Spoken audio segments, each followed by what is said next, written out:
Hi, I'm Jessica Clemens. Welcome back to New Rockstars. Halle is alive and well in the latest trailer for The Little Mermaid, and I am shook. I'm so proud of my little baby. She's not like my baby, but you get it. She's come a long way since Grownish. Plus, this trailer is truly breathtaking. And Disney heard all of our requests and made Flounder not as scary as this one or this one. So I'm very excited for this live action Little Mermaid. I love The Little Mermaid. I still love The Little Mermaid. I'm a Disney girl. I'm a Disney adult, whatever label you want to give me, who loves Disney princesses and cannot wait for this one. My dream has always been to be a Disney princess, and in some ways I am Tiana. Either way, the gang at New Rockstars let me reminisce about the best part of my childhood with breaking down this trailer, so please, let's take a trip down memory lane together as I point out the marvelous Easter eggs and remarkable designs I can't shut up about. Oh, I love The Little Mermaid. Immediately first, right off the water, fish, right off the fish, I don't know. This trailer hits the same beats, not necessarily in the exact same order, but of the original Little Mermaid trailer that dropped in '88. There's some shots that are very identical to the original movie, which we'll get into way down the line. There's a lot of different beats. The trailer opens so dark and gloomy, honestly, it's like a little too dark. I had to turn up the brightness on my TV. You'd think this was an episode of Ozark, but instead, we're in the vast Atlantic Ocean. I say the Atlantic because Atlantica was located beneath the Atlantic Ocean in the first movie, plus in the teaser, we got some Atlantic Ocean sea animals. But no reason they can't make up another ocean. It's a Disney movie. Have fun. There's no room for logic. And like the teaser trailer, it already shows how breathtaking the movie will be. Disney really said, do you remember that we have National Geographic? Because baby, I'll never get over these visuals. Prince Eric's ship is out of control and the waves are winning. This mimics the scene from the original movie where Prince Eric and his men were caught in a lightning storm, their sails set ablaze by lightning, then they hit a giant rock, then the fire combined with the gunpowder on the ship made it go boom. We only see the burning ship hit the rock in the trailer, but I think even though it's raining, what sets their ship ablaze are these hanging oil lamps that will eventually hit the floor and be highly flammable. Now, the original Little Mermaid came out in '89 when Disney loved putting their sailors in this classic 19th century French sailor stripes. In this movie, it looks like they're repping a more classic sailor look, more English. All's to say, we'll be given a clearer live action imagination to Disney's Little Mermaid, so historically, or just to make it look more defined and detailed, we'll see a lot of updates like how later we see King Triton use a conch. That wasn't in the original movie, but in mythology, he used one. These minor things, I'm sure I will feed on because this job has turned me into an analyzing lunatic. Hence why I know enough about 19th century sailor suits. Right as Prince Eric collapses into the water, almost sinking into the ocean floor, we get a little hum from what I assume is Ariel. It's the same little tune she sings when Ursula takes her voice in the original movie. It sounds like this.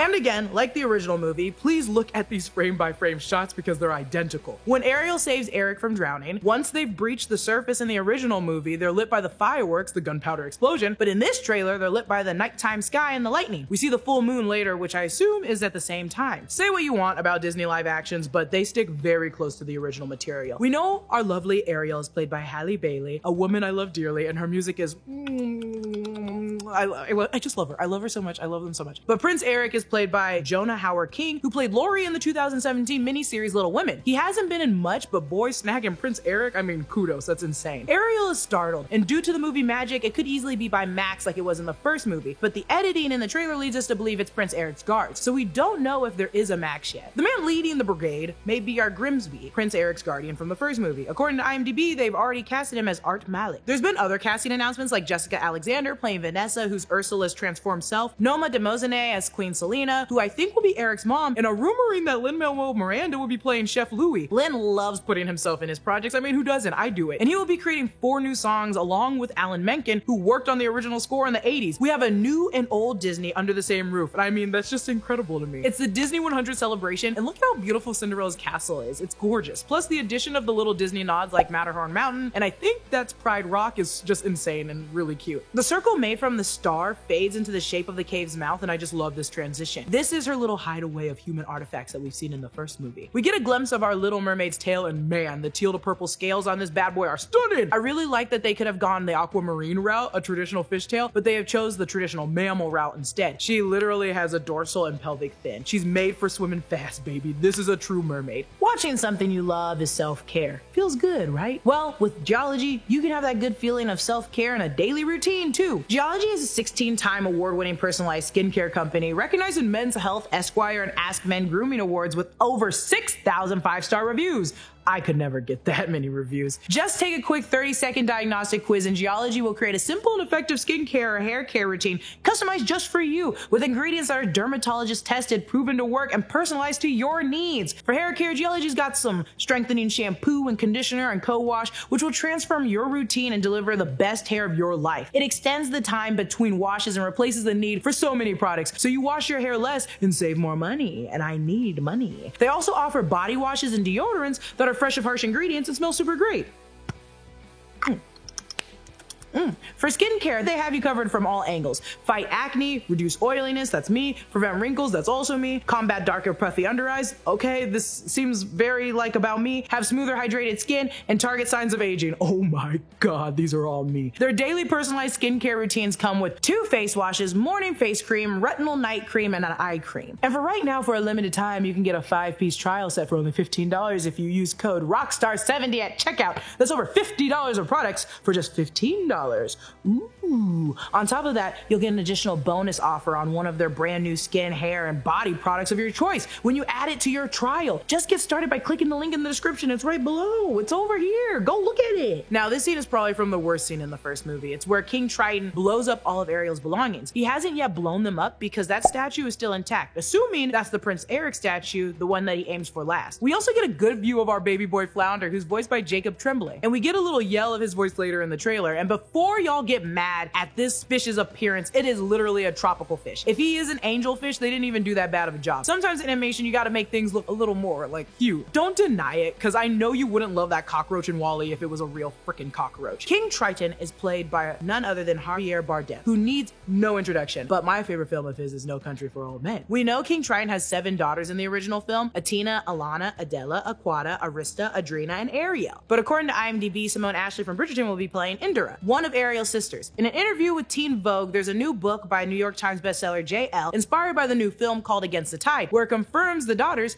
Indira, Mala, Karina, Caspia, Perla, and Tamika. Crossing that with the IMDb, some have already been cast. So the names of the sisters have changed, but I think most of their names reflect them culturally. Simone Ashley is British with South Asian descent, and her character Indira means beauty and splendid in Hindu. Lorena Adrea is Colombian. Her character is Perla, meaning pearl. We get an outside view of Ursula's manor, and in the original film, as a child, I was always confused whether this was a giant skeleton or a cave, but it looked like a cave, and the entrance was a mouth of a giant fish, which in this movie, it's still a giant fish mouth entrance. The inside of the cave doorway in the first movie had all the seaweeded people trapped in loose tendrils, but in this movie, it's just straight up skulls, and it makes me love Ursula even more. She's a great villain. She also resides in a hanging sort of conch in the first movie, or a shell, but I like her being a giant metallic clam with a pearl inside in this movie. This could be for logic or practicality. It just might be easier to get out of an open shell versus a conch. And as we already knew, Ursula is played by Melissa McCarthy, and I have no hate towards her. I'm excited to see her take it on. I would have put maybe someone like Nina West, but Melissa may steal our hearts. She'll have some big shoes to fill.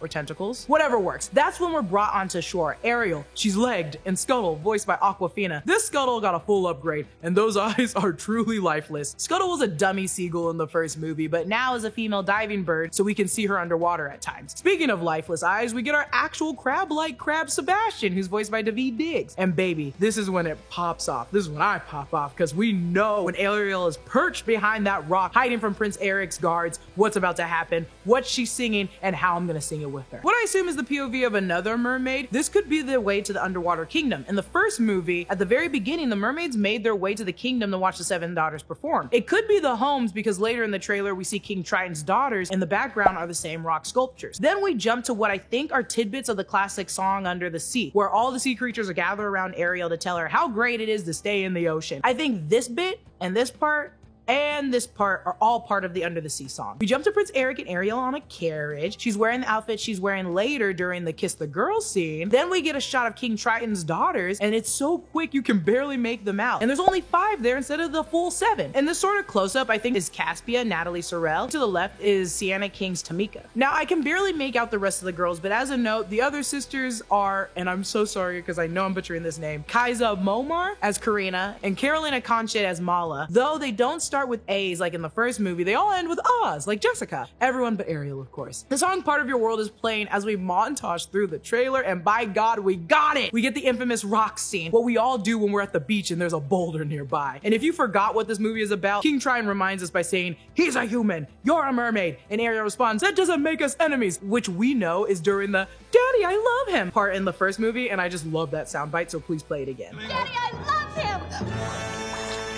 Perfect. We got a gander at a dory from Finding Nemo also. I'm sure we'll see a lot of fish from Finding Nemo because why not allow the mini crossover? Additionally, we got to look at the undersea ship, and I assume this is the inside of the ship where she finds the Dinglehopper, the fork in the first movie. I love Disney princess movies, and I hope you do too. If you're seeing this just for Hallie, that's also okay. I'm so excited for the soundtrack, you don't even know! Follow me on Instagram and Twitter at Lulu_Clemens. Follow New Rockstars. Thanks for watching, and what's the word?